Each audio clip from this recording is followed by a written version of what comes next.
నమస్తే, welcome to Y news. నేను కళ్యాణి.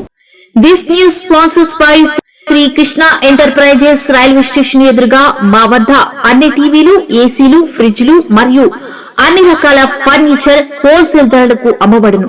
ఈ కృష్ణ ఎంటర్ప్రైజెస్ కు విచ్చేయండి. రైల్వే స్టేషన్ ఎదురుగా, main road, Tuni. Proprietor Tamarana Satyanarayana. Annavaram సత్యదేవుని భక్తులు హుండీల లెక్కింపు జరిగింది. భక్తుల కానుకలు హుండీల ద్వారా 42.86 లక్షల రూపాయల ఆదాయం లభించింది. గురువారం కొండపైన స్వామివారి నిత్య కళ్యాణ మండపం ఆవరణలో ఈవో త్రినాథరావు మరియు చైర్మన్ రోహితుల ఆధ్వర్యంలో అధికారులు 10 రోజుల పాటు వివిధ హుండీలలో వచ్చిన ఆదాయాన్ని లెక్కించారు.